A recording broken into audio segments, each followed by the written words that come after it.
Hello there. As you probably been hearing from news or news outlets, the Vox Populus saying Ukraine is advancing in Kherson region. You got to ask yourself how a limited group of people with limited resources, despite what the West is sending in billions and billions of dollars of military equipment and financial aid into this money pit thing, would obtain more better results, seeing they have NATO and UN NATO commanders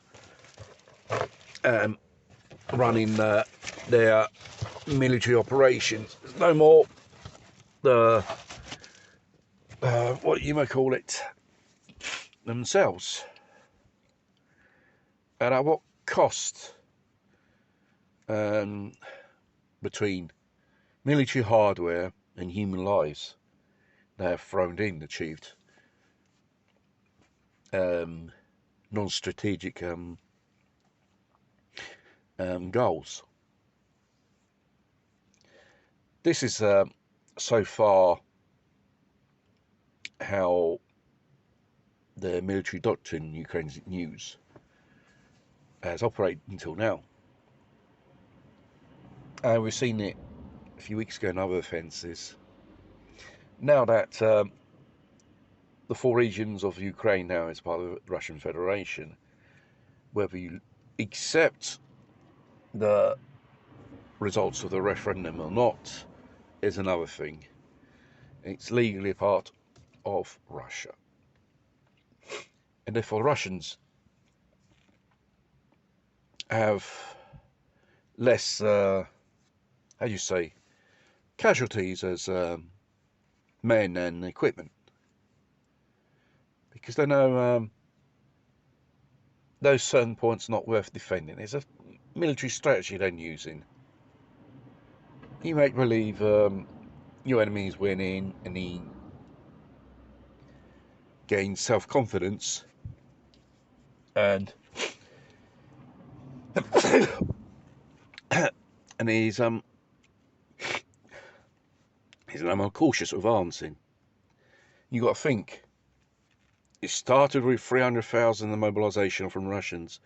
It can reach even over 1 million mobilisation in time. Probably Ukraine had probably gained some ground for time being, but in the end, the Russian military machine is gathering with heavy stuff, planes, missile launchers, tanks, whatever, and troops.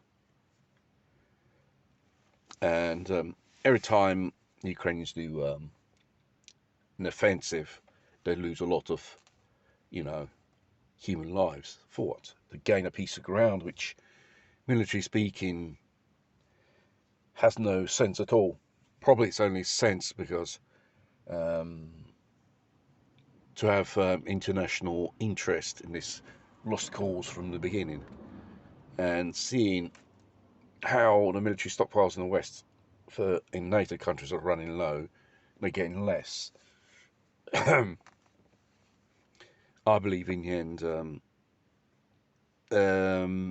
it is a strategy from the Russians, and the Russians in the end will have the better on them.